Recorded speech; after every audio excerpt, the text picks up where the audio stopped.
Friday afternoon, between now and 5 o'clock, we're talking finance with Luke Smith from Envision Financial. If you have a question, feel free to give us a ring on 6255 1206. Today, we're talking about how to get through Christmas without your credit card biting you in the bum. That's a very eloquent way of putting it, Luke. Good afternoon and welcome. Didn't know we could say bum, but obviously we can, so let's run with it. Well, we used to say arse, actually. Well, anyway, I'm just a visitor. I don't make the rules. All right, so what do I start? So we go back and start at the beginning, as I'd cut to.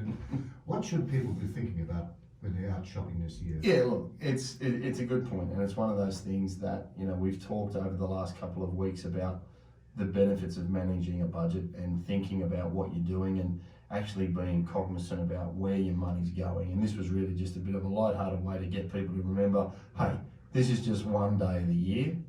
Don't go and blow all your marbles on something that, you know, people may not want, need, or have some gross overkill, which, you know, we've all got a family member that loves giving 450 presents to somebody. But yeah, look, it's really just getting people to realise that as part of a broader strategy, you know, we've got to take these sorts of things into account. For those with young kids, I appreciate exactly where you're coming from. I don't think the frozen gear could get off the shelves fast enough this year. I know my two little ones are busting for shoes and skirts and dresses and Lord knows what else. But I guess if you're going to go out and have a shop and try and limit the damage to your credit card in January, I guess think about, do you need it? You know, it's the old, do I need it, do I want it? And have a bit of a plan of attack when going into the shops. You don't always have to buy what people want. I know there's always an expectation as a husband, a wife, a mother, a father, a friend, a brother, a cousin. There is you do feel that obligation. You do when you've got kids. Yeah, look, exactly. My kids are all grown up, but I still get that obligation. Well, I don't think the obligation ever goes away. I don't think the expectation ever does anyway. Damn it. Yeah, exactly. But I think if you have a plan of attack, think about whether you need it or not. Another good way of trying to limit things is to have a budget. Now that could be within the family group where, okay, we're going to limit kids' presents to the value of X, or look, we'll just buy for the kids and don't worry about the adults. You know, that's another one. That's a popular practice these days, and it's certainly in my place. Yeah, well, look, and we've got a similar sort of philosophy as well. You know, for me, Christmas is all about the kids and the little ones. So, you know, if you want to shower them and stuff, great. But the brothers and the fathers and the mothers and the like, well, you know, it's a time to get together and spend time as a family, more so than here's what I got you. Because I know if I buy my father any more golf balls, or any more pairs of socks, undies, or just about anything else I could get, really that's just another thing that ends up in the drawer, and they don't really need it.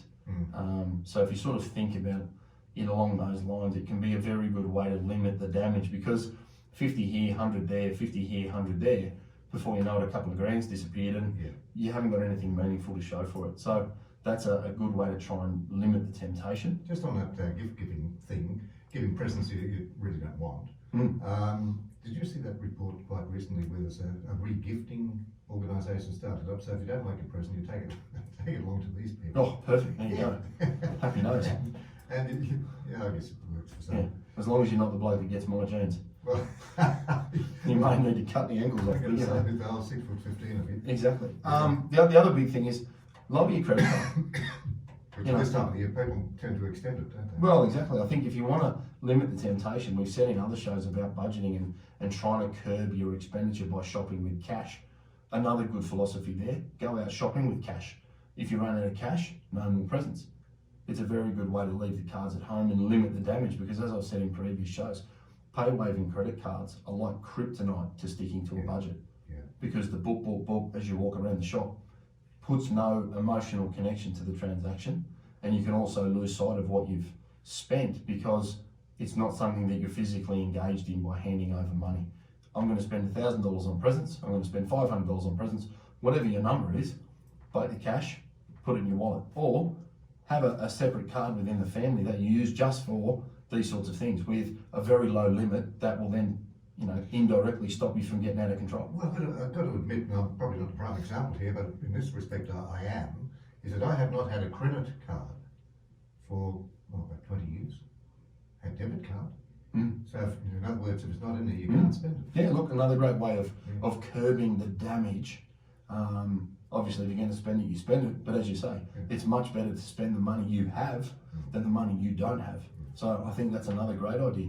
It's a really good way, again, to limit that damage, 55 days from now, when a credit card bill comes in and you need it cleared in your entirety. Because if you don't clear it in its entirety, then you start compounding interest and rolling forward debts and those sort of things.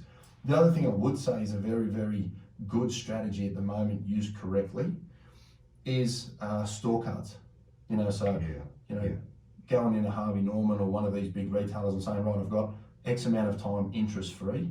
Used correctly, they are a fantastic opportunity to be able to manage a budget in a different way, manage your cash flow, have access to things that you may not have the capital to buy right away, but you must be in front of the minimum payment. Otherwise, they are financial suicide if they get out of control, because if you just pay the minimum amount that's on that statement, there's a 99.9% chance you're going to get to the end of the interest-free period and have a huge debt that's still outstanding that may be compounded daily at 30+%. So, I stress that they're there, and these things are there to be used and are fantastic facilities used correctly. Yes, so that's another way of thinking about limiting the damage and be able to push the costs out where you have a budget in place or you have an understanding of your cash flow leading into the early part of 2020 without having huge credit card damage. So, on the subject of how can people ensure their debts don't pile up, there are certain times you should not shop. Oh, look, it sounds silly. I jotted this one down because I actually heard it on the radio the other day, and I'm actually guilty of it myself. Don't shop when you've had too many Coronas, for one. I've got to admit, I have been guilty of that every now and then. When you go to the bottle shop next door and get more. Well, yeah, if you're in for a penny, you might as well be in for a pound.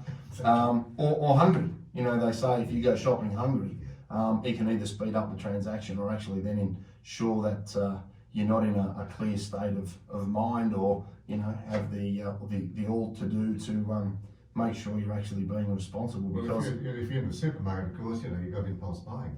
Well, and I'm again, hungry. I don't really need this, but yeah, I'm hungry. there you go.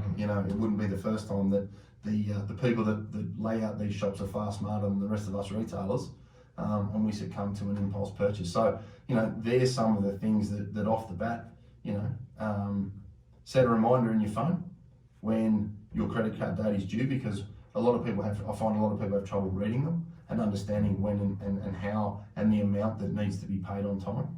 Obviously, if you can clear your card on time, great. Prepay the card. If you want to put some money on the credit card and then use that, that's another way to say, okay, like you said, I've got some cash, I'm going to use this amount of cash, and then have that facility there if you do go shopping. That's something that people should really have a good think about. If you do have access to an offset account or a redraw facility on your house, and you're going to run out of money to clear your credit card, think about using those sorts of facilities, because one, it'll clear the interest in its entirety on the card, and two, it'll also be at a lower interest rate when you compare a home loan rate to a credit card rate. So it's just about using the facilities that you have access to make sure you can limit the damage. Because I don't advocate at all that people go out and just swing for the fence over Christmas. No matter how much you love somebody, no matter how pretty your new girlfriend is, no matter how handsome your new boyfriend is, there is a temptation there to go out and splurge and do things. And that's great within reason, like most things. Within reason, no problems whatsoever. But when you start doing things to excess, it starts to then impact other considerations and other strategies down the road that could be detrimental to broader long-term plans. Well, if you do splash out on your girlfriend, doesn't mean to say you're going to get lucky anyway, does it? And with that, we'll go to an ad break. Oh, you chicken. I think you're warmed up. No, I'm going to sidestep that completely.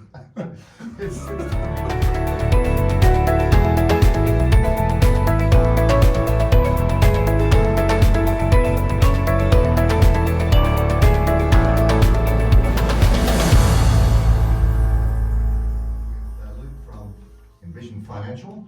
And we're talking about how to get through Christmas without your credit card biting you in the backside. There you go, there's a polite version of it. There we I go. was going to say else again, okay? So let's talk about strategies to get you going with the strategy. Yeah, look, I think again, it's just about trying to have a bit of an approach that can limit the damage. I'm not anti people not doing things by any stretch. I'm the first one to admit I'm guilty of an impulse purchase myself. But I think have a list and have a plan. Identify, obviously, we spoke before the break about having a budget and trying to stick to it either in totality or per person, or to say, as we said before, give the adults a miss, focus on the kids, or whatever works in your family. You know, I think that's the important thing to think about. Having a list can also save you getting off track. It can focus your shopping, especially from a cost and a time perspective. Because we're all guilty of leaving these things to the last minute. But it's a way of getting in and getting out and limiting the meandering around the shops that can lead to the impulse purchases that we spoke about before the break. There is one little thing there too, which is a trap. You know, okay, we'll take this strategy. I'm not going to buy for the adults, I'm just going to buy for the kids. So Uncle Fred can go get stuff, he's not getting a present this year, and then Uncle Fred gives you a present. Well, which makes you feel 10 times bad. It does, but I'm sure if you hand Uncle Fred an extra Corona over lunch, yeah, well, that's right. He'll get over it. You've got my Uncle Fred, he's probably had a few before he started anyway. Exactly right.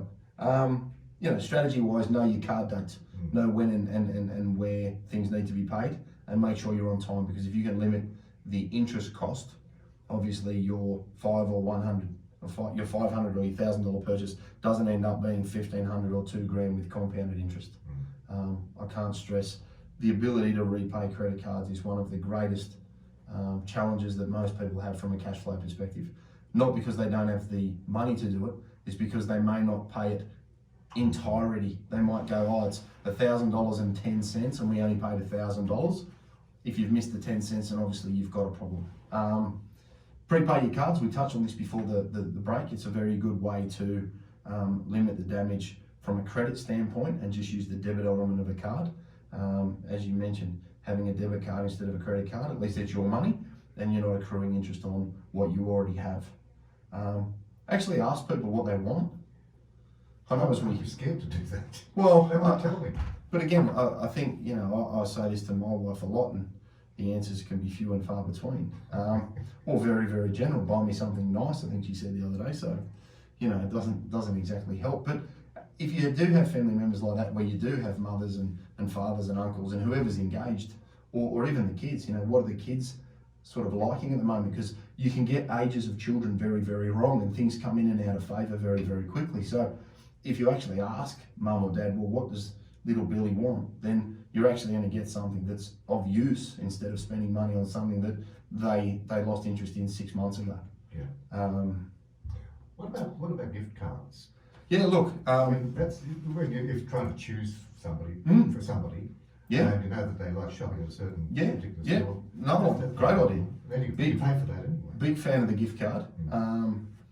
And for those that are self-employed out there, if there's if there's a deduction to be had, again, get some good advice from your accountant, and you'd be amazed what could potentially be tax deductible. So again, that's another way of covering off bases, limiting the spend, and being able to go out and purchase a specific value that is relevant to the person that you're actually acquiring the gift for. So again, another very, very good thing. And one of the biggest things I guess people get caught trying to do is to keep up with the Thomases and keep up with the Keebers and keep up with the Snydros and those out there. What are those people? Well, they're the new Smiths and Joneses, aren't they? You know, the lads out there that go and buy these phenomenal mountain bikes and flash cars and trucks, and you know, it's very easy to get wrapped up in buying either within a family unit or trying to keep your friends happy or trying to please the 1,000 Facebook friends that you've never spoken to happy with a photo. Just slow your roll. You are so cynical. Well, and the problem is I see it every week, right? Yeah. People come in. Result of it every week. Yeah, I'm the guy that's trying to fix that, you know. I'm the one that they come in and say, well, hang on, how can we get control of this? That's a very good way to not try and shop with your mates or compete with your mates. Just stick to your knitting, play within your own budget. And as someone famously said to me, don't count money in someone else's pocket. Yeah, that's pretty true. And I guess the big takeaway there is, as you say, shop with that list. Mm. Don't keep up with your mates. That's an important one, because you know you think that if somebody gives you a present, which is all very nice, you think you've got to go better, buy them a better one.